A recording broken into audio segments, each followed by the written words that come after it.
My name is Elsie Harms. Or do you want Elsie Russell Harms? I am Glenn Harms, and I'm married to Elsie.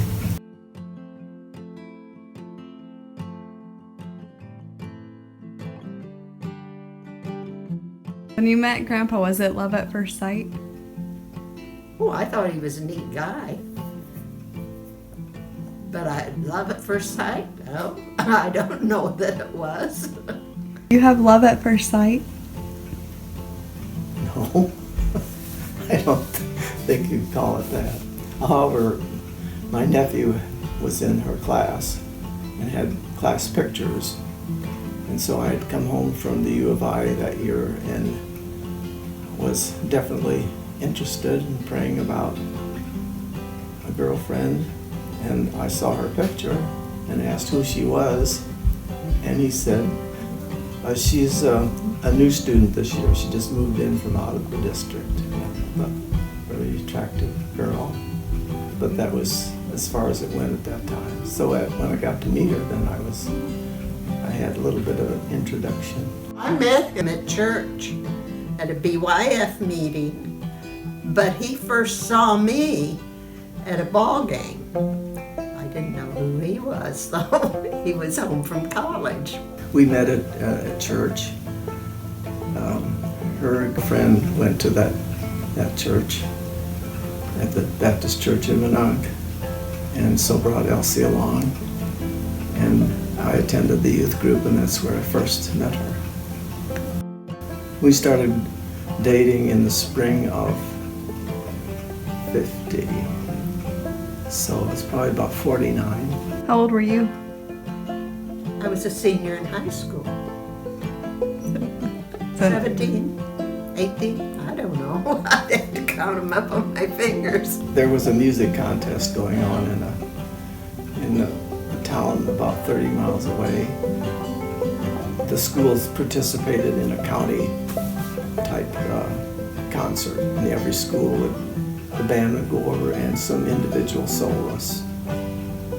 So I thought maybe if I would ask her to go to this concert in which her friend participated, that maybe I could bring them both home. And so in offering her a ride, I would get to be with Elsie. What was it like for him to meet your parents?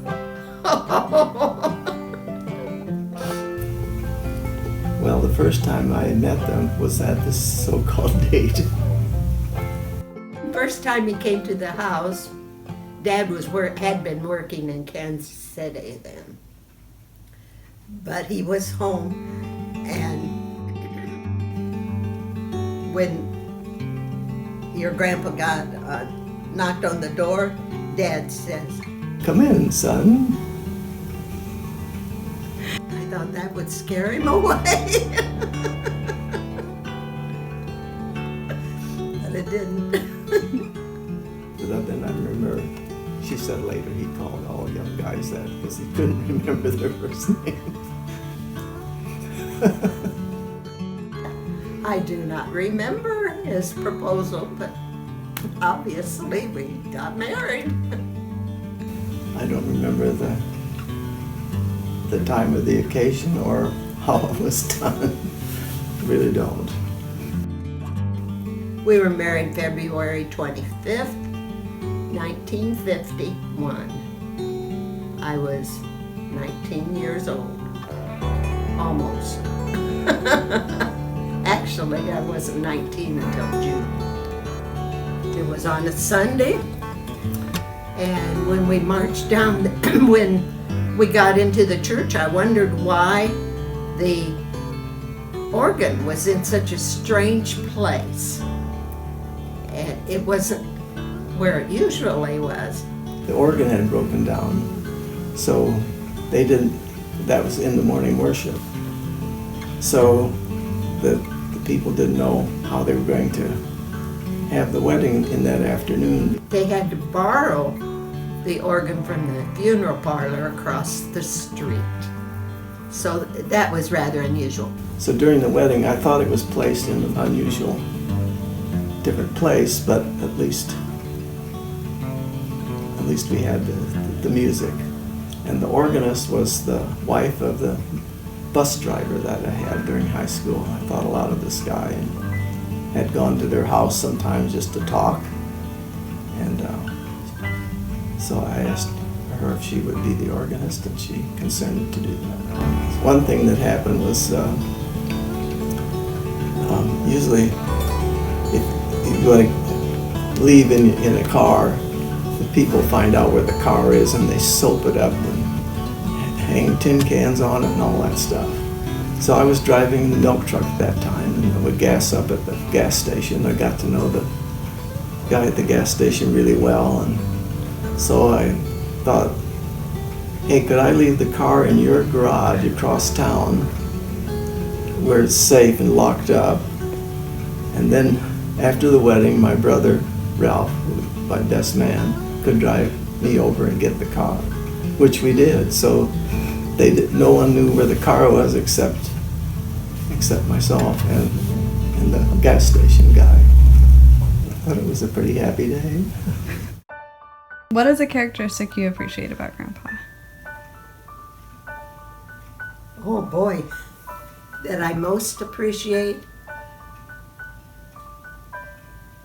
his love. He cares for me, and I think he'll do just about anything. I guess most of all that she cared about our kids and still does. That she, I don't know, she's so dedicated to making things, the quilting. It's all been for other people. And I think that shows what her heart is like. Can you say all of your kids' names and their birthdays? Linda, August 10th, 1952. Steve was born December 13th, 1963. David, August 9th, 19... I said 60, didn't I? I didn't mean 60, that's your mother. 1953 was Steve. 1955 was David. Linda, Steve, Dave, Diane, September 5th, 1959. Janet, April 11th. She used to say 11th. 1962. And Philip, 1966, July 13th. Linda was born August 10th, 1952. Steve was born December 13th, 1953. David was born August 9th of 1955. Diane was born September 5th, 1959. Jen was born April 11th, 1962. And Philip was born in July 13th, 1966. That was so successful. I have 11 grandchildren and 5 soon to be 5 great-grandchildren. In order: Blake, Allison, Christine, Drew, Amber,